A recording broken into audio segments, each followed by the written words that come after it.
네, 진짜 주식 2부 APM 시청자 마스터의 판단을 위해 핵심 전략만 제시하겠습니다. 오늘도 강준혁, 최수창 비서와 함께합니다. 안녕하세요. 안녕하세요. 반갑습니다. 반갑습니다. 우리 강준혁 비서 네. 오늘 공포의 빨간 안경 어디 갔나요?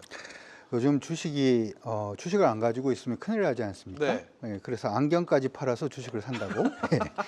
수익 많이 나시기 바랍니다. 빔 하나 등장하겠는데요. 네. 강준혁 대표 안경 나 이것까지 팔았다. 네. 뭐 이런 느낌으로.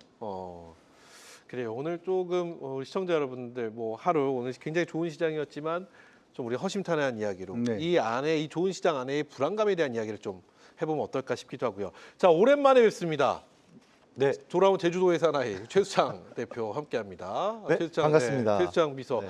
오늘 오랜만에 우리가 뵙는데요. 네, 정말 오랜만이죠. 네, 얼굴도 좋아지신 것 같고요. 많이 탔습니다. 네, 제주도의 남자 우리 최수창 비서로 함께합니다. 비서입니까? 네, 비서입니다. 우리 시청자 여러분들을 위해서 최선을 다해 주셔야 됩니다. 알겠습니다. 기대해도 되겠죠? 네, 오늘 날카롭게 좀 지적 좀 하겠습니다. 날카롭게 속 시원하게. 네, 맞습니다. 네, 좋습니다. 두 분과 함께 이야기해 보도록 하겠습니다. 시청자만 바라보는 APM 본격적으로 출발해 볼 텐데요. 시장의 분위기와 상관없이 우리 비서실은 언제나 냉정해야 합니다. 자, 오늘 시장에서 시청자분들이 가장 궁금해하는 이야기를 빅퀘스천으로 만나볼 텐데요. 첫 번째 빅퀘스천부터 출발해 보겠습니다. 보여주시죠. 자, 첫 번째 퀘스천입니다. 6000P 하루 만에 6300포인트. 증권주 랠리도 지속. 지수 얘기를 해봐야 될 것 같습니다. 일부 증권가에서는 지금 6000포인트가 나온 지 며칠 안 된 6300의 자리를 잡은 모습이고요. 7000P를 넘어서 8000포인트까지 본다. 이런 얘기가 있습니다. 증권가에서 이런 얘기를 하는데 글쎄요. 이게 사실은 엔비디아의 실적은 시장의 큰 관전 포인트였잖아요. 네. 엔비디아의 실적이 어떻게 나오느냐에 따라서 우리 지수가 얼마큼 움직일 것인가가 예측이 되는 부분이었는데 이 이후에 어떤 벌어질 수 있는 이슈들, 우리가 주목해 볼 만한 이슈들이 크게 눈에 들어오지는 않는 상황인데 8,000포인트까지 간다. 어떤 뭐 여력이 있는 것인지 이 앞으로에 대한 전망을 어떻게 보고 계신지 한번 여쭤볼게요. 사실 이제 엔비디아의 실적이라든지 아니면은 미국 반도체 부분, AI 부분이 우리 시장의 국장의 이제 핵심으로 자리매김을 한다라고 얘기를 한다면 사실 이제 미국의 AI 관련된 종목군들이 많이 오르지 못했는데 우리나라만 이렇게 슈팅하는 부분은 좀 설명하기가 어렵지 않나 이렇게 생각을 해봅니다. 저는 지금 우리나라 시장이 이제 글로벌 시장에서 가장 상승률이 가장 높은 이유들 중에 하나는 유동성이다 이렇게 일단 생각을 하고 있고요. 아시다시피 지금 예탁금 예전에 이제 100조를 넘어서 그리고 이제 대부분의 투자자들이 예전에는 개별 종목들을 많이 샀다면 지수 ETF 쪽으로 매수가 굉장히 강하게 유입이 됐었고 지수 ETF로 강하게 매수가 유입이 되다 보니까 실질적으로 금융 투자는 종목을 사야 되는 거죠. 종목을 사니까 종목이 올라가는 모습이 보이고 그러니까 시장이 가능하다라고 해서 또 개인 투자들은 종목도 사고 또 ETF로 매수를 하다 보니까 또 그럼 또 대형주가 가고 하는 부분의 모습이 아닌가 이렇게 생각이 들어서 지금 우리가 봐야 되는 이슈는 저는 유동성 이슈에 조금 더 주목을 하시는 게 바람직하다 이렇게 생각이 들고요. 사실 이제 그렇게 생각을 하면 조금 소강 국면으로 들어갈 수도 있습니다만은 요즘 뉴스들을 이제 유동성이라고 생각을 해보면 쉽게 생각하면 부동산에서 우리 시장으로 넘어오는 부분도 생각을 한번 해볼 수는 있을 것 같아요. 증시로. 근데 최근에 이제 부동산 가격이 좀 움직이기 시작을 했습니다. 아래쪽으로. 그러다 보면 그 자금 유입 자체가 조금 더 강해질 수 있다라는 부분도 일단 있을 수 있고요. 5월달 지금 미국이 이제 CPI라든지 하는 부분이 나쁘지 않게 이렇게 나오다 보니까 기본적으로는 금리 인하에 대한 사이클이 조금 낮아지지 않을까라고 얘기를 합니다만은 5월달에 드디어 그분이 가십니다. 5월, 15일에 가시고 케빈 워시가 5월 16일 날 들어오다 보니까 그러면 6월 달에 대한 금리 인하도 유동성이잖아요. 유동성이 더 풍부해지겠다. 그렇죠. 이거죠? 그래서 그리고 이제 미국 우리도 이제 선거가 있습니다만은 미국의 중간 선거가 11월 달에 있다라는 점을 생각을 해보자면 글로벌 시장에서 유동성이 계속해서 커질 수 있는 요인 자체가 일단 있고 그래서 어떻게 생각을 하면 뭐 7,000포인트 넘어가면은 이제 증권사들은 9,000포인트 간다 뭐 이렇게도 얘기를 하지 않을까 싶은데 일단 계속 한번 달려보시는 게 어떨까 이렇게 생각이 듭니다. 계속 달릴 것 같다 이렇게 말씀하셨습니다. 안경이 없지만 그래도 이거 해주셔야 될 것 같아요. 왜냐면 채팅창에서 많은 분들이 안경 어디 갔냐고 찾으시니까 해주시죠. 이렇게 가짜로라도. 네, 그래요. 자, 이렇게 한번 질문을 드려볼게요. 하나만 더 드리고 우리 최수창 대표 의견 들어볼 텐데 그렇다면은 결국은 긍정적인 전망, 증권사에 나온 전망에 어느 일부분 동의한다라는 의견, 그리고 금리 인하에 대한 기대감도 있기 때문에 유동성은 좀 더 넘쳐날 것이다라는 의견이시잖아요. 이 와중에 우리 개인 투자자분들 제가 앞서 뭐 브리핑 때도 이야기했지만 인버스 쪽에 이야기가 나오고도 있습니다. 왜냐하면은 사실은 산이 높으면 골이 깊다고. 예. 이 시장의 이 종목들이 여태까지 한번 또 경험해보지 못한 시장인 것은 뭐 인정합니다만 그래도 주가라는 게 어느 정도 적절한 좀 조정을 받아가면서 그러면서 이렇게 좀 계단식으로 상승을 해주는 것이 미국 주식처럼 혹은 우리나라로 따지면 현대차 정도처럼 뭐 이런 모습이었으면 좋겠다는 생각을 하는데 이건 너무 가파르다는 거죠. 그렇기 그렇죠. 때문에 이 안에는 분명히 두려움이 지금 존재하다. 네. 이런 생각도 좀 들긴 하는데 이 부분에 대한 어떤 의견을 갖고 계실까요? 그렇죠. 여름이 계속 그 우리 인디안 기후제 뭐 이런 얘기 그렇죠. 하잖아요. 그러니까 비가 안 오면 올 비 내릴 때까지? 때까지 네. 뭐 기후제를 하다 보면 비가 내린다 이렇게 얘기를 하는데 날이 굉장히 맑다 보면은 사실 이제 비가 올 때 되면 오겠죠. 시장이 계속해서 오르다 보면 조정이 받을 때가 오면 조정이 오긴 할 겁니다. 네. 그렇죠? 근데 저는 아까 인버스 말씀을 하셔가지고 그 얘기를 먼저 좀 해드리고 싶어요. 비가 내일은 올 것 같다라고 생각이 들더라도 그 다음날 해가 쨍쨍 이렇게 하고 있는데 우산 쓰고 다니거나 비옷 입고 다니는 사람은 없습니다. 상식적으로. 그렇죠. 마찬가지로 코스피 시장이 만약에 꺾일 우려가 있다라고 생각이 들 때는 인버스라든지 하는 부분을 준비만 해놓는 거지 시장이 꺾이지도 않았는데 미리 인버스를 들어간다든지 그렇죠. 하는 부분은 날씨가 쨍쨍한데 우산 쓰고 비옷 입고 다니는 거랑 마찬가지다. 저는 그렇게 말씀을 드리고 싶고요. 네. 물론 이제 예전에 저는 이번 시장 자체를 예전에 이제 우리 IT 버블 네, 하고 네. 제가 유사하게 얘기를 많이 하는데 IT 버블 때 미국 시장에 몇 배 정도 갔는지 혹시 아십니까? 모르겠습니다. 어느 정도 갔을까요? 5배 갔습니다. 5배. 1000포인트에서 이제 5000포인트까지 5000포인트까지. 일단 상승을 했는데 우리는 그만큼까지는 아니네요, 아직. 우리는 2000 중반에서 시작을 했기 2000 때문에 중반이었나요? 지금 보면 5000포인트면 2배, 두 배로. 7500이면은 3배, 그 다음에 10,000포인트면은 이제 4배 정도까지 가는 그런 모습이 일단 될 건데 제가 왜 그 몇 배 갔다라는 얘기보다 우리 이제 마스터분들께서 주목하셔야 되는 부분은 네. 시장이 그렇게 오를 때 중간중간에 한 30%씩은 조정을 받았어요. 근데 30%를 조정받는다라고 하더라도 시간이 지나면 고점을 또 돌파하고 또 올라가는 돌파하고, 네. 그런 모습이 일단 보였으니까 인버스는 시장이 꺾일 때 한다. 이렇게 주목을 먼저 해 두시고 시장이 꺾이는 모습을 보이더라도 다시 살 준비를 해야 된다라고 하는 것까지 기억을 해 두시면 없지만 좋을 것 같습니다. 말씀을 정리하면 오히려 시장의 어떤 조정이 올 거는 같다는 말씀에 동의하시는 것 같아요. 언제 올지 모르죠. 언제 올지 네. 모르겠으나 그러면 오히려 그때가 기회다라는 당연히. 의견으로 저는 예. 해석이 됩니다.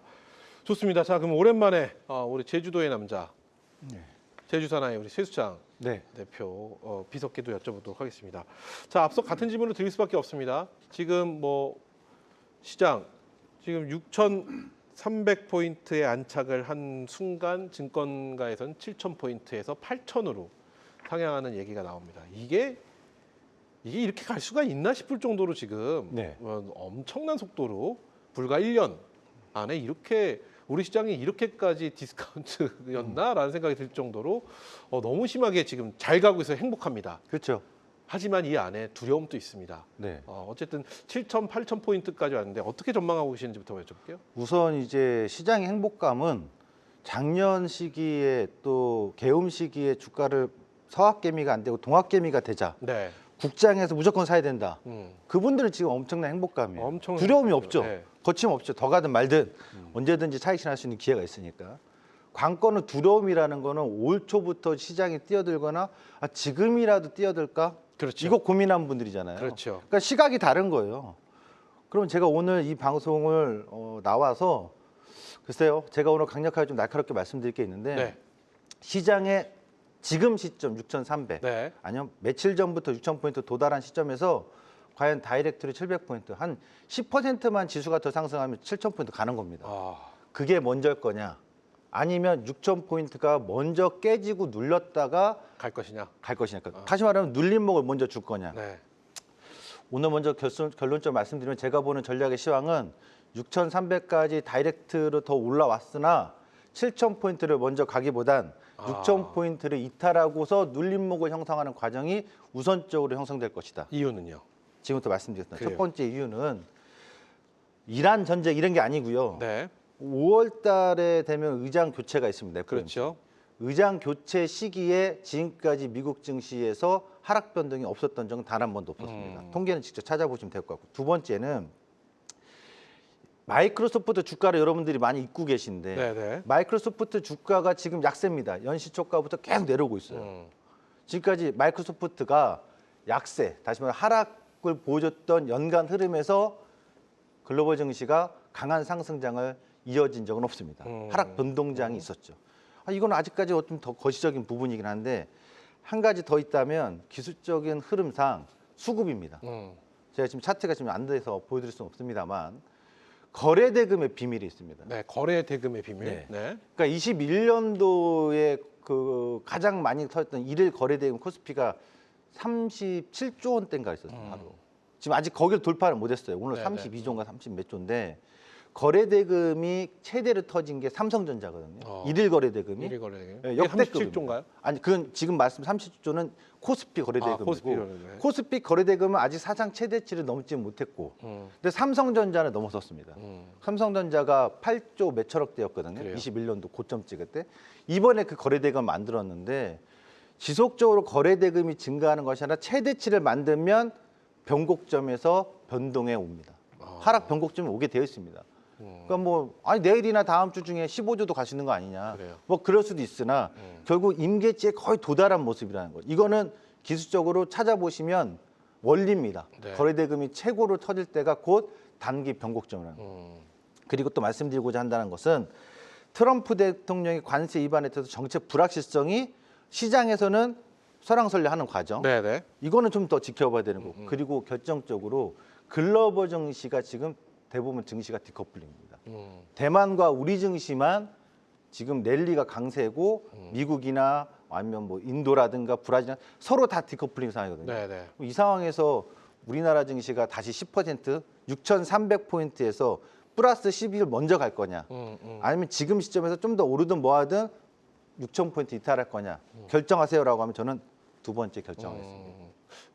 일단 뭐 단기적인 조정, 네, 있습니다. 조정을 한번 받고 그리고 다시 상향하지 않겠느냐. 네, 맞습니다. 그렇다면은 그 조정이 오히려 기회다고 보시는 걸까요? 네, 1차적으로는 기회입니다. 그러니까 이번에 현금이 들고 있는 분들이나 뛰어들려고 하는 분들은 그때를 좀 노려라. 그때를 노리는 게 맞다. 지금 뭐 조금이라도 발 담궈 놓고 올라가니까 못 사가지 아쉬운데 지금은 따라잡겠다라고 한다면 글쎄요, 제가 전략이 오늘 워낙 강력하게 제 주장을 하고 있기 때문에 그래요. 이 포인트에서 한번 참고하셔서 그 눌림의 기회를 좋습니다. 적극적으로 노리는 게 기회 수익을 만드는데 더 좋을 것 같습니다. 좋습니다. 자, 그럼 코스피에 대한 이야기는 해결이 됐고, 그럼 그 와중에 이제 코스닥 한번 이야기를 해보도록 하겠습니다. 코스피만 오르는 장세 속에서 코스닥은 전략적으로 좀 어떻게 좀 세워야 될까? 오늘 코스닥도 좋은 모습을 보이긴 했는데 최수정 대표께 마저 한번 여쭤볼게요. 네. 어떤 전략이 좀 필요할 거라고 보시나요, 코스닥은? 이제 코스닥은 왜 좀 상대적으로 약하냐면 결국에 그 시장에서 AI 때문에 영업이익률, 그러니까 결정적으로 실적이 매출이 확 증가하거나 네. 영업이익률이 폭발적으로 증가하는 기업이 대한민국의 코스피에는 삼성전자나 SK하이닉스가 있습니다. 확실하게. 근데 코스닥에서는 그게 확실히 보이지 않는 거죠. 그래요. 영업이익률이 확 좋아진다고. 결국 이끌어갈 만한 종목이 보이지 않는다는 말씀이세요? 네, 대신에 이제 시장이 최근에 돌아가는 거 보면은 수급적으로 돈이 넘치니까 시총 상위 종목의 패시브 자금도 쑥쑥 들어오거든요. 최근에 ETF를 개인들이 많이 사면 네, 그 자금들이 그래서 코스닥은 약간의 순환이 돌 가능성이 있다. 그러니까 지금 시점에서 코스피가 약간 멈칫거린다면 지금 신고가를 갱신했으니까 코스닥도 신고가를 갱신하는 과정 속에서 지수 상위 종목 쪽으로 코스닥에서도 상위 종목 쪽 위주로 순환 상승이 좀 나타나지 않겠느냐. 이 정도 좀 봐야 되지 않을까 그래요. 이렇게 보여집니다. 좋습니다. 우리 뭐 강준혁 비서도 코스닥에 대한 전략 짧게 한번 여쭤보고 넘어볼까요? 지금부터 보셔야 됩니다. 지금부터 코스닥은 봐야 될 때다. 그 이유가 궁금해요. 앞서서 얘기를 할 때 우리 ETF 얘기를 네네네. 이제 우리 최 비서님께서도 네. 말씀을 해주셨고 했는데 최근 들어서 이제 올해 2월달 들어서 코스닥 쪽으로 ETF 자금이 굉장히 급격하게 그렇죠. 유입이 되는 그런 모습이 일단 있었고요. 지금 한 3조 5천억 정도 지금 유입이 되고 있는데 코덱스 코스닥 150이라든지 아니면 타이거 코스닥 150 쪽으로 자금이 굉장히 많이 유입이 되고 있는 그런 모습이고 레버리지 쪽으로도 ETF 쪽으로 자금이 굉장히 많이 유입이 그래요. 되는데 이게 자금이 유입되면 아까도 말씀드렸다시피 금융투자에서는 아까 말씀해 드리는 시총 상위 종목 에코프로라든지 에코프로비엠 같은 이러한 코스닥의 이제 상위 종목군들을 이제 살 수밖에 없고, 이러한 부분은 2차 전지 상승 부분으로 요즘 지금 보여주고 있는 그런 모습입니다. 코스닥 오늘부터 시작했는 걸로 보이니까 네. 코스피 부담스러우시면 오늘부터 코스닥 잡으시면 될 것 같습니다. 이 코스닥에 대한 랠리라고 해볼까요? 네. 연속성 어느 정도까지 보시나요? 지수. 제가 지금 생각할 때는 뭐 기간으로 보면은 한 달 정도는 충분히 가능하지 않을까. 그래서 코스피가 많이 오른 게 부담된다라고 하신 분들은 코스닥을 보셔도 좋을 것 같습니다. 좋습니다. 자, 이렇게 해서 첫 번째 퀘스천 저희가 만나봤고요. 이어서 다음 퀘스천 또 바로 만나보도록 하겠습니다. 보여주시죠. 자, 두 번째 퀘스천입니다. 진격의 삼성전자, 한국 기업 최초 시총 1조 달러 돌파. 삼성전자 앞서 빔 보셨나요? 네. 이재용 회장이 차에 타서 이렇게 빨리 타 뭐 이런 네. 정말 거침없이 달려가고 있는 삼성전자가 아닌가 이런 생각을 해보는데, 중요한 건 일단 엔비디아라는 뭐라고 해야, 삼성전자 뗄래야 뗄 수 없는 이 기업의 실적이 발표가 됐습니다. 네. 그래서 삼성전자는 슈퍼을로서 또 그거에 대한 톡톡한 효과를 본 그런 모습인데, 이후에 대한 반도체 전망 어떻게 좀 평가를 하고 계시는지. 왜냐하면은 일각에서 여러 가지 얘기가 나오고 있는 것 중에 하나가 이제 반도체 랠리가 굉장히 세게 돌았기 때문에 그래도 이것 또한 어느 정도 조정이 좀 필요하다. 그렇기 때문에 반도체가 잠깐 쉬어가는 동안에 다른 동네 걸로 좀 살짝 갈아탔다가 오는 것이 어떻겠느냐. 혹은 여기서 차익 실현을 어느 정도 해주고 네. 그 자금을 갖고 뭐 다른 쪽으로 한번 들어가 보는 거는 전략적으로 어떻겠느냐 이런 이야기들이 나오기도 합니다. 우리 강준혁 비서부터 한번 여쭤볼까요? 첫 번째는 올라가는 종목은 파는 거 아닙니다. 네. 끝까지 일단은 끌고 가시는 게 좀 바람직하다 이렇게 말씀을 해드릴 수가 있을 것 같고, 네네. 일단 삼성전자가 너무 강하니까 다른 쪽 조정받는 대로 한번 가보는 게 어떻겠냐. 꼭 그건 어떤 느낌이냐면, 옛날에 요즘 말고 네. 서울 집값이 너무 비싸니까 네. 인천이나 지방 한 군데를 갔다가 좀 서울이 싸지면 들어오자, 이러한 얘기하고 좀 비슷해집니다. 못 오늘 들어옵니다. 이렇게 예를 들어서 말씀하시는 게 확확 와닿죠. 예, 들어오기가 좀 힘들어질 수가 있기 때문에 어. 삼성전자 가지고 계신 분들은 삼성전자가 언제 꺾이면 어떡하지라는 걱정보다 그래요. 꺾이기 전에는 무조건 끌고 간다 이렇게 생각을 한번 해 두시는 게 일단 좋을 것 같다라는 말씀 드리고 그럼 싶습니다. 요 말씀 한번 드려볼게요. 예전에 뭐 지금만큼의 강한 탄력성은 아니지만 하이닉스의 탄력성이 굉장히 좋았을 때가 있습니다. 그때 우리가 기다렸던 거는 낙수 효과지요. 이 소부장 쪽으로 낙수 효과가 쏟아지면서 이 소부장 종목들 키 맞추기에 대한 기대감이 굉장히 컸는데, 지금도 많은 분들이 이 소부장 쪽으로 이제 무게 중심이 살짝 옮겨가지 않을까라는 기대감이 분명히 존재하긴 합니다. 일부 종목들 잘 가고 오늘 뭐 한미반도체나 이런 종목들도 굉장히 잘 갔으나, 그래도 이제 우리 개인 시청자 여러분들이 보유하고 있는 종목까지 싹 퍼지지는 않았거든요. 이 소부장 쪽으로 옮겨갈 가능성, 무게 추가 대형주에서 어떻게 평가하고 계실까요? 시작됐습니다. 시작됐다. 예. 방금 이제 얘기를 할 때 우리가 코스닥 얘기를 했잖아요. 제가 이제 거래소 종목이 부담이 된다면 코스닥을 보셔도 코스닥을 좋습니다. 봐라. 라고 말씀해 드렸는데, 최근에 제가 한 달 전만 하더라도 뭐라고 말씀드렸냐면, 코스피가 부담스럽다라고 하더라도 그냥 코스피만 하시는 게 좋을 것 같습니다. 이렇게 말씀해 드렸는데, 그렇죠. 오늘부로 이제 코스닥도 같이 보시는 것도 코스닥도 좋을 것 같다. 같이 이렇게 말씀드리도록 하고, 그 부분 자체는 아까 이제 말씀드렸던 사람들이 지수를 사고, 그래서 업종 대표주가 오르고, 업종 대표주가 오르니까 사람들이 그 종목들을 사거나 아니면 그 하단에 있는 종목들을 사게 되고, 그럼 또 ETF를 사고 하는 그 순환 구조 자체가 그렇죠. 이제 코스닥으로도 넘어갈 가능성이 굉장히 높아진 상태이기 때문에 낙수 효과도 충분히 생각을 할 수가 있고요. 그리고 이 부분이 나오기 전에는 이 반도체 우리가 이제 삼성전자라든지 SK 하이닉스 얘기를 많이 합니다만, 네. 사실은 여기에는 시가격이라든지 아니면 반도체 재료라든지 아니면 소재 같은 경우는 반도체 MS가 증가를 하면, 출하량이 증가를 하면 할수록 같이 또 실적이 그렇죠. 좋아질 수밖에 없기 때문에 실적은 이미 대부분 종목들이 만들어져 있는데 못 간 거거든요. 이번에 이제 코스닥으로의 수급 자체가 트리거가 되면서 그쪽도 충분히 낙수 효과를 누릴 수 있다. 그래서 보셔야 된다. 이렇게 말씀드리도록 하겠습니다. 좋습니다. 자, 그럼 우리 최수장 비서께도 이 질문 드려보도록 하겠습니다. 반도체, 일단 반도체 슈퍼사이클, 울트라사이클 이야기가 계속 나오고 있는데, 이 부분 이제 뭐 엔비디아의 실적도 끝났고 앞서 지수 얘기와 좀 비슷한 결을 같이 하긴 하지만, 이 반도체에 대한 어떤 사이클을 잠깐 그래도 좀 어느 정도 쉬어주지 않겠느냐라는 의견이 있습니다. 그리고 그것을 받쳐주는 것은 우리가 뭐 로봇이라든지 자동차라든지 다양한 섹터들의 언급이 또 되고 있는 상황에서 반도체에 대한 전망 어떻게 보실까요? 반도체 전망은 아마 국내 언론이나 네. 리포트나 어디서든 태클이 한 건도 없을 겁니다. 있을 수가 없죠. 아. 영업이익이 뭐 그렇죠. 어마어마하고 지금 150조, 200조 얘기 너무 많이 올랐기 때문에 대한 두려움 정도다 이렇게 보시는 걸까요? 그런데 제가 강조하고 싶은 건 자꾸 끊기네. 보여드리려고 하면 이제 진짜 끊기는데 아 그래요? HTS가 못 보여드릴 것 같아요. 네, 또 끊기는데 21년도를 잠깐 기억해볼까요? 21년도. 21년도 1월 달에 2월 달에도 시장이 막 좋았습니다. 그때 삼성전자 영업이익이 사상 최대라고 발표가 됐어요. 실제로 21년도에 영업이익이 50조 대여서 사상 최대였습니다. 근데 주가는 1, 2월 달까지 가고 계속 빌빌대다가 네네. 22년도부터 하락장 맞았습니다. 또 하나 있습니다. 2017년도에도 마찬가지예요. 실적 제일 좋았습니다. 이 18년도에도 더 좋다고 했는데 분명히 실적 좋은데도 빠졌습니다. 네. 그게 대표적으로 SK하이닉스가 실적 좋은데 빠졌었거든요. 삼성전자도 그런 적 그렇죠. 굉장히 많습니다. 맞습니다. 네. 그러면 우리가 관가하지 말아야 될 게 지금 1, 2월 달의 상승 랠리가 실적 올해 기대치를 다 미리 갖다 쓴 주가 선반영 아닐까? 사후 약방문이라는 얘기네요. 그렇죠. 그것과 상관없이 네. 갈 것이었다라는 말씀이신 거죠. 올해 초반부터 이렇게 급격하게 가지 않았으면 결국 실적이 좋으니까 실적 따라 갈 텐데 지금 사실상 실적 좋은 거 다 알고 그 미리 선반영을 다 끌고 올라간 상황. 그렇다면은 앞으로 실적이 내년이 더 좋아져야 되거든요. 내년까지는 아직 알 수 없잖아요. 그렇죠. 그렇다면 올해 지금 주가 상승분에서 반도체를 기대치를 더 높이는 것보단 적절히 지금은 저는 과감하게 말씀드리면 삼성전자 바닥에서 54,000원에서 얘기해서 사라고 했고 방송에서도 SK하이닉스 다들 아시지만 그렇죠. 7만 원대에서 사라고 했고 저랑 방송할 때. 네. 그때 그 얘기했더니 난리 났었습니다. 그렇죠. 근데 목표가도 얘기했었거든요. 저는 지금은 그때 방송을 듣고 매입하셨던 분들이라면 저는 사실 20만 원 넘어왔을 때 지금 더 올라간 건 아이고 좀 더 떡을 줬다. 보너스로.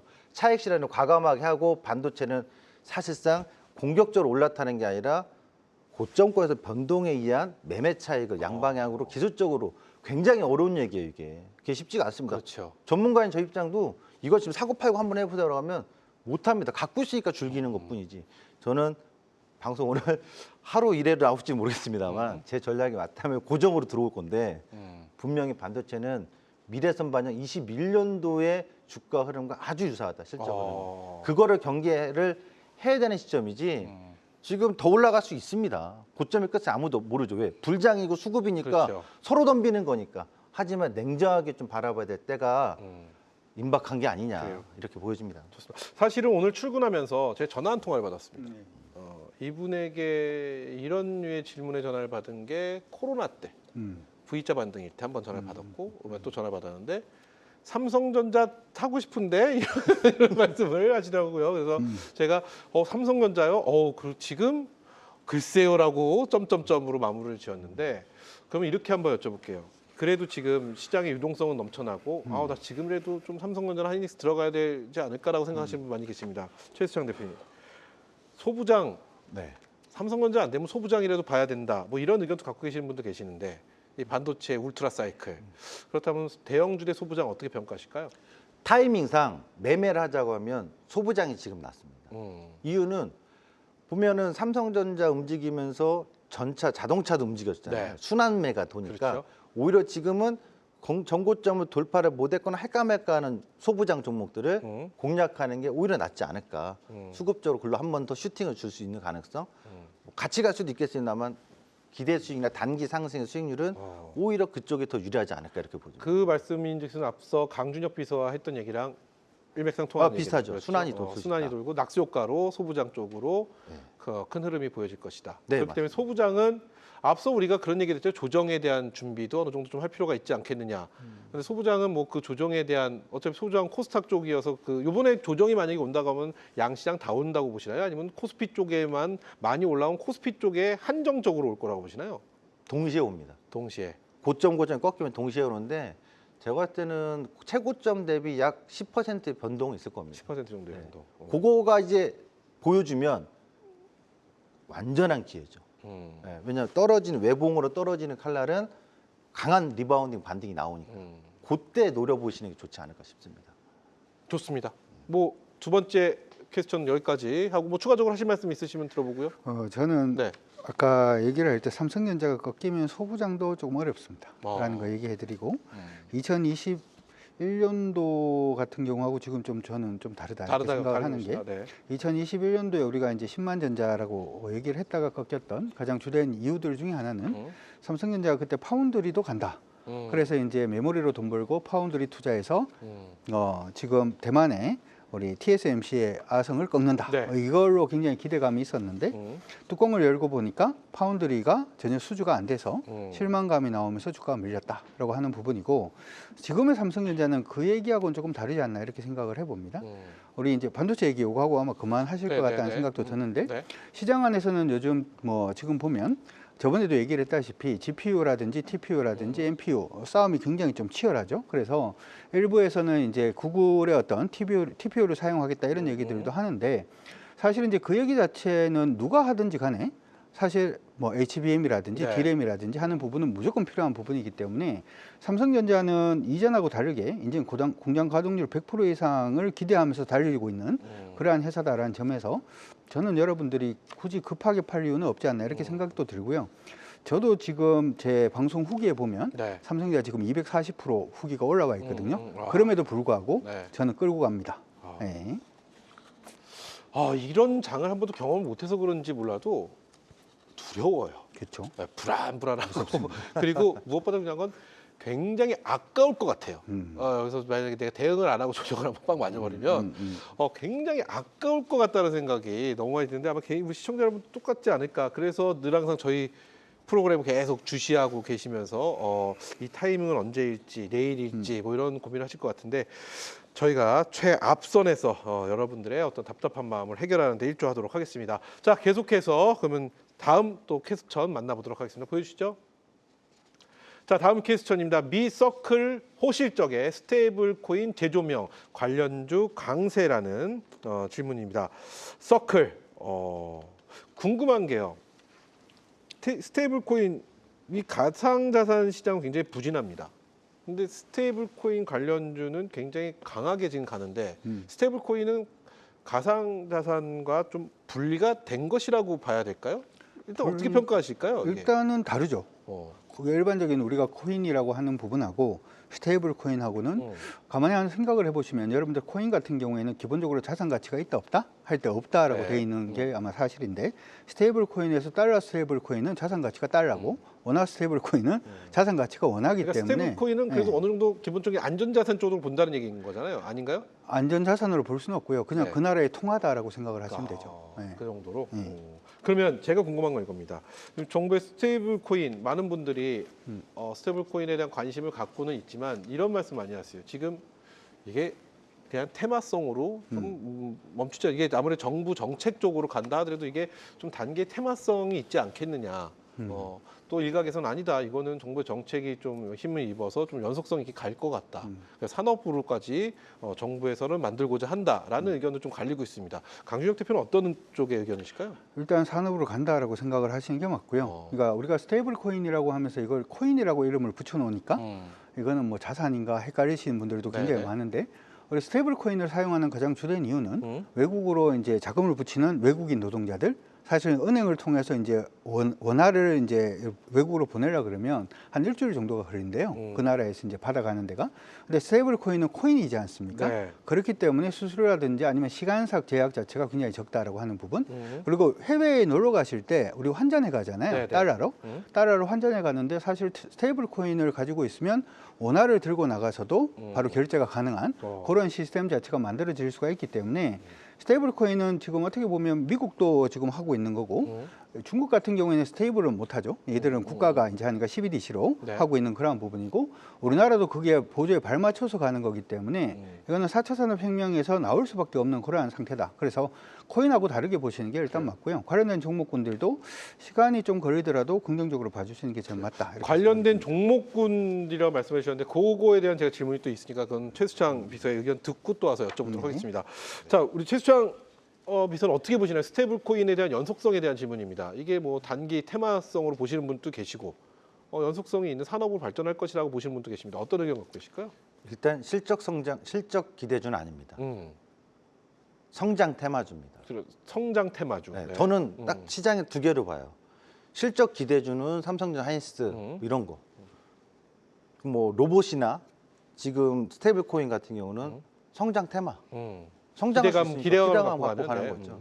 그럼 이 기대감이 지금 어떻게 되냐면 우리나라에서는 스테이블 코인이 작년에 1차 법안이 나왔을 때 네. 주가가 단기 상승으로 6, 7월 달에 7월 달에 법안했을 때 6, 7월 달에 강한 상승 보여줬거든요. 지금은 계속 지연되고 있잖아요.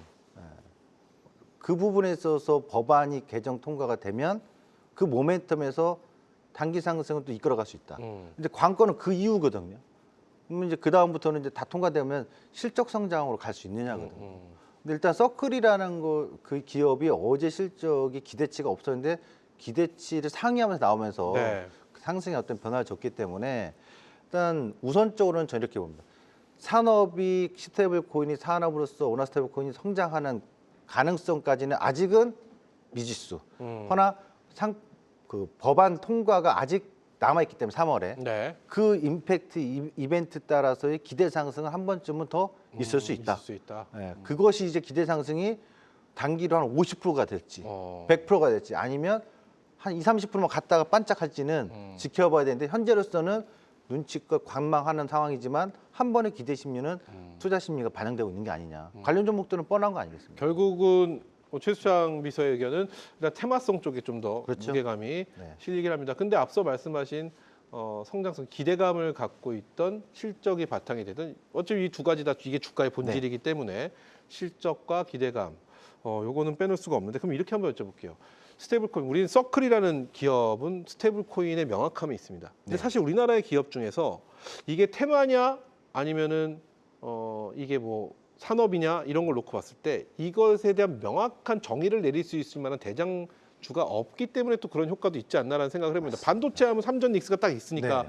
받쳐주고 로봇 하면 어디, 뭐 2차 전지 하면 어디 이게 딱 명확하게 있는데 스테이블 코인에는 이것도 같기도 한데 둘이 뭉실한 것 같고 네이버가 막는 것 같기도 한데 아닌 건데 카카오 같기도 하고 막 여러 가지가 좀 맞아요. 이 명확성이 좀 떨어지기 때문이 아닐까 싶은데 스테이블 코인의 뭐라고 관련 종목은 어느 쪽이라고 보고 계십니까? 이렇게 봐야 정확하게. 될까요? 은행도 네. 포함된 은행이 어쨌든 주도할 가능성이 높지 않냐 하니까 은행에 대한 기대감도 있는 거고. 근데 실적으로 스테이블 코인의 어떤 발행 주체에 대해서는 지금 명확함이 없는 거죠. 그렇죠. 그러나 스테이블 코인이 되면 네. 결제 정산하는 시스템이 있을 거 아니에요. 그렇겠죠. 그 시스템을 개발하고 시스템에 관련돼 있어서 특허 솔루션이라든가 이런 솔루션을 하는 기업은 발행 주체의 메인이 누가 됐던 그 회사는 수혜가 되겠죠. 그럼 현재 스테이블 코인 쪽에 관심 있는 분들은 그런 쪽을 좀 지켜보는 게 그렇죠. 좋을 것 그럼 같다. 우리나라에서 대표적으로 이제 전자결제하는 회사들이 그런 시스템 하지 않겠습니까? 포스 그런 기업들이 이제 대표적으로 NHN, KCP가 있을 거고. 그렇죠. 그 다음에 또 다날이 있을 거고. 네네. 또 하나는 헥토파이낸셜인가요? 헷갈리네요, 저도. 그 회사가 있을 거예요. 그래요. 그런 회사들이 그런 시스템 정산에 관련돼서 포함됐으니까 우선은 테마가 되고 그리고 아까 발행 주체 자체 어떤 메인이 없으니까 페이하는 업체들도 카카오페이도 이슈로 움직이는 거고 그렇죠. 이렇게 해서 이런 종목군들이 움직일 거예요. 그래서 결국은 그쪽이 스테이블 코인의 이게 산업으로 가든 어쨌든 대장주가 될 것이다 이런 말씀이신 거죠? 그렇죠. 그런 식의 테마들이 움직이니까 뭐 미투혼도 굉장히 많은데 최근에 보면은 거래가 활발하게 터지진 않아요. 몇 종목만 터지고 그렇죠. 있어요. 그래서 이것이 3월 달에 법안이 통과되면 통과되고 더 갈지 통과되면서 이슈 노출에 따른 차익 매물 나올지 지켜봐야 되는데 아직까지는 기대 심리는 묻어 있다 이렇게 봐야 될 것 그럼 같습니다. 이렇게 하나만 딱 여쭤보고 네. 최수창 비서의 의견 마무리 짓도록 할 텐데요. 오늘 잠시 후에 공개되는 종목이 스테이블 코인 관련주는 아니시죠? 아닙니다. 그러면은 지금 현 시점 스테이블 코인에서 우리 최수창 비서가 가장 눈여겨보고 있는 종목은 뭘까요? 내가 보유하고 있지 않은 종목 중에서 말씀해 주시죠. 이게 저도 방송 오랜만에 나왔더니 보유하고 있는 종목 얘기하시잖아요. 네. 저는 사실 스테이블 코인 관련주에서 보유하고 있는 종목 있어요. 네, 네. 일부가 있습니다. 네, 네. 비중이. 그래서 그 종목을 얘기를 해야 되나 말아야 그 되나. 종목은 말씀하시면 안 될 것 그렇죠. 같고, 왜냐면 개인이 보유하고 있는 종목이기 때문에 네. 그런 그렇죠. 그 종목을 피해서 추천했던 종목이 있기 때문에 네네. 그 종목 피하는데 이렇게 보시면 될 것 같아요. 특정 종목을 보지 마시고 우선 카카오페이, NHN, KCP, 헥토파이낸셜, 다날 그래요. 그리고 나서 이제 그 토큰증권까지 관련된 종목군들이 다 같이 좀 움직이는 거래가 터질 때가 있을 네. 거예요. 그 시기에 같이 묻어서 트레이딩을 해보시면 돼요. 하지만 지금 접근은 아니다 이렇게 보시는 거죠. 아, 지금 지금 접근도 접근은 가능해요. 괜찮을 때라고 보시나요? 근데 요때 뭐까 단계적으로 하면 1차 발 한 번 담그고 또 2차 발 담그고 이런 과정으로 3월 달 한 달에 어떤 특수한 법안 통과된 이벤트성으로 노려보면 어떨까? 좋습니다. 이렇게 말씀드리겠습니다. 자, 종목으로 가보겠습니다. 강준혁 비서는 스테이블코인 관련주 좀 어느 쪽을 지금 보시는지와 함께 스테이블코인 지금 갖고는 계시나요? 그것도 예, 여쭤보고 저도 싶어요. 추천해 놓은 게 있습니다. 그러면은 만약에 개인 투자자분들이 스테이블코인을 할까 반도체를 할까 그럼 어느 쪽 하라고 하시나요? 일단 반도체부터 반도체부터 하셔야죠. 예. 하겠죠. 그럼 스테이블코인에서 강준혁 대표가 보고 있는 탑픽 종목은 어느 종목이라고 얘기해 보면 좋을까요? 종목은 말씀 저도 못 드릴 것 같고. 그러면 각 보유하고 있기 때문에 보유하지 않은 종목 중에서 뭐 근데 보통 보유하고 있는 종목이 가장 좋은 그렇죠. 건데 그게 가장 그걸 빼고 좋으니까. 얘기하는 건 좀 의미가 없는 것 같아서 참 이게 저는 여러분들이 이렇게 생각을 하시면 좋을 것 같아요. 스테이블 코인이라고 하면 감이 안 오잖아요. 감이 안 오죠. 도대체 잘. 뭘까? 이게 그냥 가상화폐인가 뭐 이런 그러니까 느낌도 있고. 얼마 전에 이제 미국의 신용카드를 가지고 있는 사람이 달러 스테이블 코인을 가지고 있는데 뭐 환전하고 하는 게 아니잖아요. 그냥 한국에서 카드 긁으면 자동으로 그 스테이블 코인이 환전이 돼서 그냥 나가는 네네. 그러한 식이기 때문에 여러분들도 그냥 한번 생각을 해보면 스테이블 코인은 사실은 발행 주체는 그냥 민간입니다. 아까 제 중국이 CBDC하고 구분을 했는 게 네. 이 CBDC는 발행 주체가 이제 중앙은행이고 스테이블 코인은 민간이 주체이기 때문에 이거 누가 하더라도 이제 뻥크만 안 나면 되기 때문에 그거를 생각을 하시면 좋을 것 같고 그러면 해외에서 여러분들이 만약에 사용을 하신다면 원화 스테이블 코인만 가지고 있는데 환전 안 하고 밖에 나가서 뭔가 앱으로 사용을 했을 때 가장 사용하기 좋은 그러한 앱들이 어떻게 보면 스테이블 코인의 장기적인 수혜가 될 수 있다 이렇게만 생각을 해 두시면 좋을 것 같고 네. 종목은 제가 오늘 끝나고 난 다음에 그래요. 또 공개 방송을 하니까 그때 좀 시원하게 풀어드리도록 좋습니다. 하겠습니다. 참 답답하다. 보유한 거 그냥 말해라 하는데 저희도 말씀드리고 싶죠. 그렇죠. 근데 이게 규정이. 이또 방송이기 때문에 방송의 법에서 또 개인이 보유하고 있는 종목을 말씀하기에는 좀 어렵다라는 거 다시 한번 양해 말씀 드리도록 하겠습니다. 자, 이렇게 해서 오늘의 시장 이슈를 다룬 세 가지 빅퀘스천 우리 시청자 마스터께서는 어떻게 판단하셨을지 궁금합니다. 이제 다가올 내일장을 위해 내일 전략 리포트로 보완 정리하도록 하겠습니다.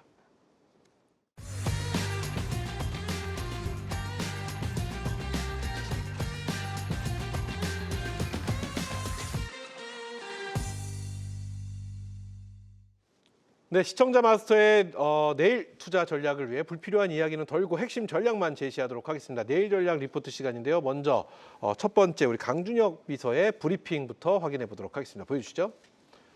강준혁 비서의 브리핑입니다. 벼랑 끝의 공포는 날개를 펴기 직전의 설레. 와, 어디 뭐 학원 다니세요? 아니요. 어디 문학 학원 다니시는 느낌. 리스크와 기회를 써주셨는데 저 어떻게 읽어야 되는 걸까요? 어째 리스크와 기회는 박회전이 다리의 보폭으로 변환할. 요즘 누구랑 지내시는지 한번 여쭤보고 싶습니다. 야, 이게 문학적으로 봐야 되는가요? 벼랑 끝의 공포는 날개 펴기 전 직전의 설렘입니다. 예. 저는 벼랑 끝에 서 있는데 날개가 있다 하더라도 후덜후덜하는데 설렘이 있다라는 것도 좀 인상적이고요. 무슨 얘기일까요? 사실 이제 우리가 뭐 그런 얘기를 하죠. 네. 사랑하는 사람하고는 공포 영화를 봐라. 뭐 그런 얘기를 합니다. 사랑하는 사람하고는 공포 영화를 봐라. 그러니까 왜요? 공포 영화를 보고 가슴이 두근거리는 건지 옆에 있는 사람 때문에 가슴이 두근거리는지 사람은 심리적으로 헷갈리기 때문에 이 사람 때문에 내가 설레는 갑다라고 이성이 판단하는 경우가 많대요. 심리학적으로. 제가 지금 얘기하고 싶은 거는 지금의 여러분들이 시장이 많이 올라서 두렵다라고 하는 부분이 네. 사실 이제 이런 게 있는 것 같습니다. 제가 얼마 전에 실제로 저희 여동생 부부가 네. 삼성전자를 가지고 있었어요. 네. 삼성전자를 8만 원 정도에 매수를 해서 저기 밑에 5만 원짜리 한번 보고 다시 8만 원까지 올라와서 저희 이제 매제가 팔아야 된다. 팔아야 된다. 본전왔다 해서 강력하게 주장을 하고 그때 팔았대요. 아니 형님이 주식 전문가인데 그런데 네. 여동생은 이제 안 팔은 거죠. 그런데 왜 이렇게 말씀드리냐면 지금 시장이 많이 올랐다라고 하는 이 공포는 어떻게 보면 삼성전자가 8만 원 언저리로 다시 올라왔을 때 다시 밀리지 않을까라고 하는 그 공포하고도 저는 비슷하다라고 생각을 합니다. 앞서서 말씀을 해드렸다시피 지금 시장은 이슈보다는 수급으로 간다 이렇게 생각을 하시고 꺾이기 전에는 그냥 모르고 간다 이렇게 생각을 하시면서 네. 이 끝을 한번 보자라는 마음으로 한번 시장에서 달려보시면 어떨까라고 생각이 들고요. 아, 그래요. 날개를 펴면 네. 더 멀리 나를 수도 있습니다. 사실 우리 시장이 지금 6,300까지 나를 거라고는 올 작년에 누구도 예측 그렇죠? 못했죠. 예측을 저도 역시 예측을 하셨나요? 하지 못했고 언제 예. 몇 포인트에 5,000포인트 때 아니, 6,000은 제가 이제 방송 나오기 전에도 작년 12월 달에도 제주도 가기 전에도 예, 상승 보면서 우리 증시가 다이렉트로 둘 중에 하나였어요. 다이렉트로 가든 어떻게 되든 6,500에서 7,300까지는 보일 거다. 근데 그래요? 만약 다이렉트로 가면 거기가 임계치가 빨리 올 수 있다. 벼랑 끝에 공포에서 날개를 피신 분이시네요. 그렇죠. 저희 같은 경우는 안 꺾이면은 안 팔기 때문에 그래요. 지금 여러분들이 생각을 하실 때 지금의 어떤 제가 꼬였습니다. 옆에서 말씀하신 다음에 죄송합니다. 제가 정리를 좀 도와드릴게요. 그러면 여기 리스크와 기회 요인을 좀 설명이 필요할 것 같습니다. 일단 리스크 이거 어떻게 읽어야 되는 건가요? 똑같습니다. 6,307포인트 오늘 시장이고 오늘 시장 포인트였군요. 예, 오늘 네. 삼성전자가 21만 8천 원, 아. SK하이닉스가 109만 9천 원. 왜 이걸 접어드렸냐면 제가 이제 한 일주일 전부터 그래요. 제가 이제 그 유튜브라든지 하는 공개 방송, 무료 방송에서 뭐라고 얘기를 많이 해드리고 있냐면 지수를 잊으세요.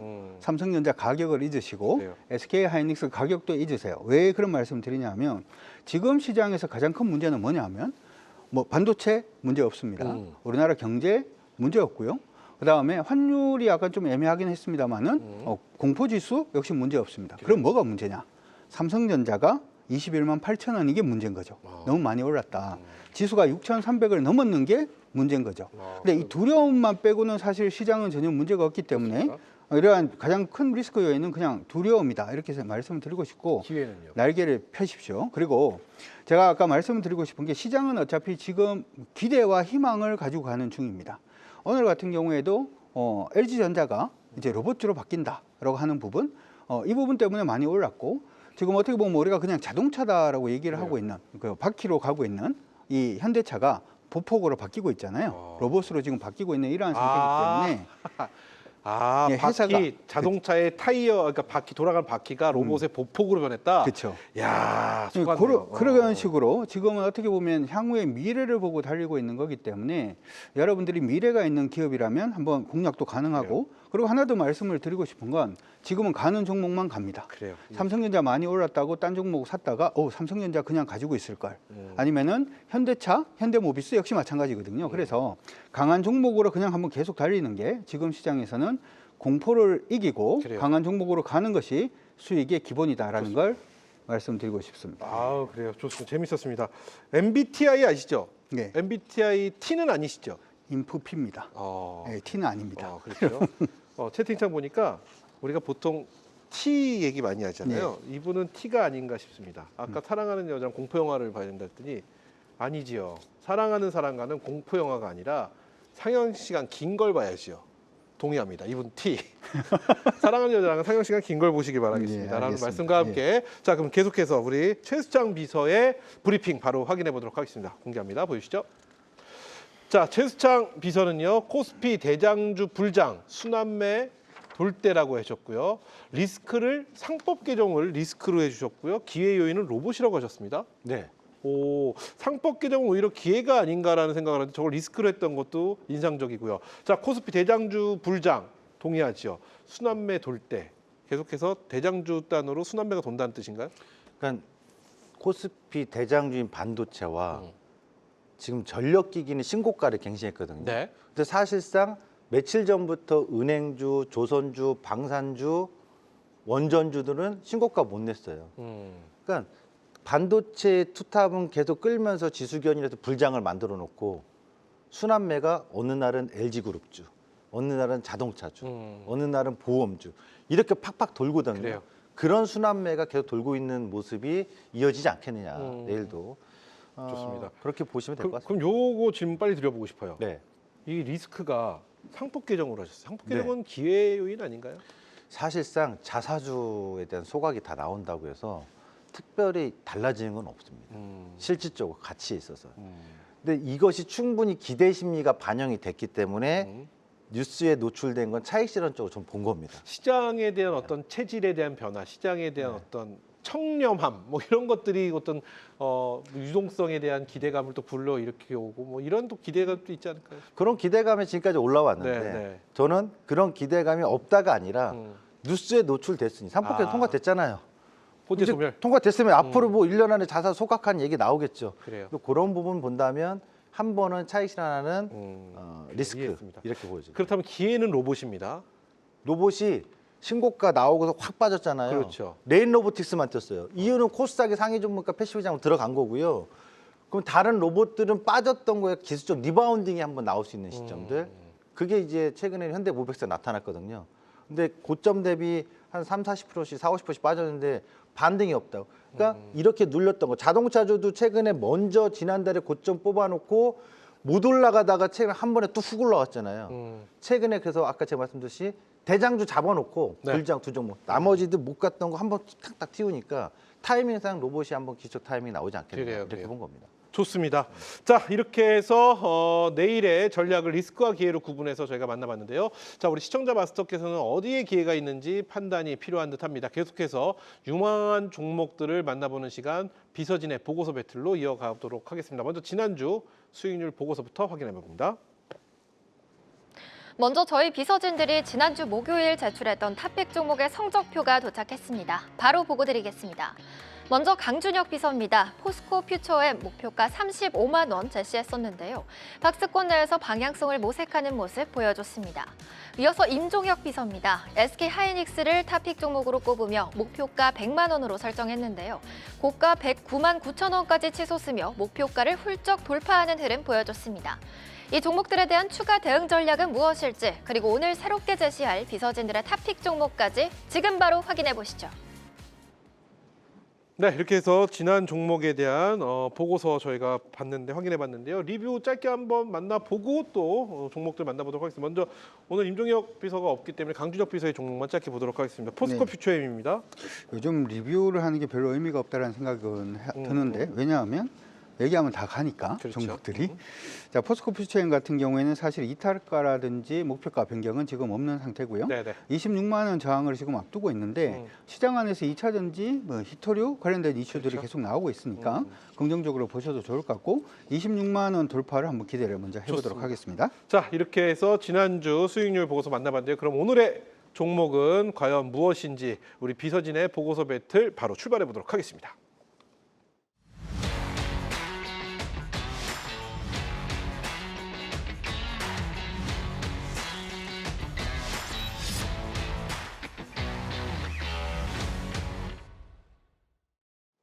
네, 시청자를 위한 시청자만 생각하는 시청자 마스터의 비서실 APM 함께하고 계십니다. 자, 계속해서 이어지는 시간 오직 실력과 수익률로 승부하는 비서진의 보고서 배틀 시간인데요. 우리 시청자 마스터들의 수익을 책임질 오늘의 종목은 무엇인지 두 비서의 자존심을 건 종목 지금 바로 키워드부터 확인해 보도록 하겠습니다. 보여주시죠. 자, 두 분의 키워드입니다. 우리 강준혁 비서는요, 보이지 않는 조각가, 그리고 최수창 비서는요, 미세 가공의 왕. 뭔가 한 분은 확실한 티고 한 분은 굉장히 감성적이고 이게 참 보이지 않는 조각가. 아, 보이지 않는데 어떻게 조각을 하죠? 그러게요. 네, 이게 무슨 내용인가요? 보이지 않는 조각가. 아, 제가 짧게 들어볼까요? 학사가 문학사라서. 아, 네. 그래요? 요거는 뭐냐 하면은 이제 제가 말씀드리고 싶은 종목은 식각에 관련된 네. 종목인데 우리가 아까 이제 반도체 관련된 종목군들 한번 보자 이렇게 말씀을 해드렸죠, 그렇죠? 네. 그래서 반도체 공정에서 가장 중요한 식각을 담당하고 있는 그러한 회사를 한번 준비를 해봤고요. 네. 역시 2차 전지 관련된 종목이다 2차 전지 이렇게 관련해서 말씀드리고 싶습니다. 문학 쪽이신가요, 학사가? 예, 주변 분 굉장히 피곤하시겠는데요? 예, 죄송합니다. 자, 누가 봐도 이분은 공대생입니다. 미세가공의 왕. 무슨 얘기인지 힌트를 좀 주시죠. 짧게.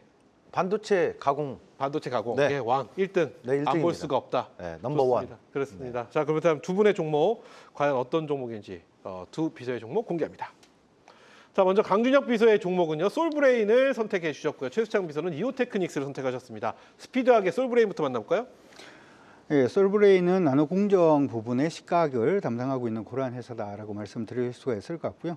그리고 이제 K 소부장 관련된 종목들 중에서는 그냥 대표적인 종목이기 때문에 반도체 낙수 효과에서 가장 큰 수혜를 얻지 않을까 이렇게도 생각이 듭니다.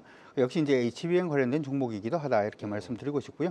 솔브레인 같은 경우에는 반도체 부분뿐만 아니라 2차 전지 관련된 매출도 한 10% 정도 네. 지금 차지를 하고 있기 때문에 시장이 반도체가 가든 2차 전지가 가든 같이 수혜를 볼 수 있는 종목이니까 참고를 일단 해두시면 좋을 것 같고 차트 볼까요? 그래요. 네, 살펴보겠습니다. 간단하게 차트 한번 보시면은 최근에 이제 53만 원 고점 잡고 난 다음에 조정받는 그런 모습이 일단 있었습니다만은 최근에 다시금 추세 돌리고 있는 모습이니까 관심 가지셔도 좋을 것 같습니다. 좋습니다. 솔브레의 목표가 53만 원, 그리고 손절가는 39만 4천 원. 손절가를 길게 잡으셨네요. 네. 맞죠?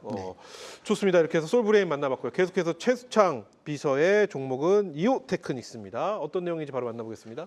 그 이오테크닉스의 포인트는 원래 레이저 마커입니다. 근데 이제 마커 장비 쪽인데 그쪽도 좋지만 이제 레이저 커팅하는 장비 쪽에서 그루밍 장비 쪽이 전세 유일하게 극초단파 레이저 장비가 있어서 그 그루밍 장비가 실적으로 삼성전자의 평택 P4, P5 쪽에 투입된다는 거. 그럼 장비니까 이제 올해 내내 수주가 이어지면서 실적 성장이 될 텐데 그래요. 아까 방송 전에 제가 말씀드렸던 것 중에 하나가 영업이익률이 급격히 좋아지는 거. 코스피는 있다. 삼성전자랑 SK하이닉스. 이거 다 대한민국 누구나 다 아는 거잖아요. 외국인들도 알고. 네, 네. 코스닥에서는 바로 이오테크스가 영업이익률이 예전에 한 자리였는데 무려 25%, 30%까지 분기 영업이익이 나오거든요. 그래요. 이 점에 있어서 결국 이오테크스는 실적 성장주로 봐야 된다. 실적 기대주로 이렇게 보시면 될 것 같고요. 차트 네. 보면 설명드리겠습니다. 네. 차트 보시면 코스피에 삼성전자가 있다면 4월 달부터 삼성전자 올라온 거 다 아시잖아요. 코스닥에서는 바로 4월부터 지금까지 누르고 오르고 직전 저점 깨지지 않고 계속 오르죠. 그래요. 35만 원이 깨지지 않으면 다시 고점 넘어가면서 단기 목표가 45만 원대까지 보는 걸로 활용하시면 좋을 것 같습니다. 네, 좋습니다. 그래서 이오테크닉스까지 저희가 확인해 봤는데요. 이오테크닉스 목표가 45만 원, 손절가 35만 원 제시해 주셨습니다.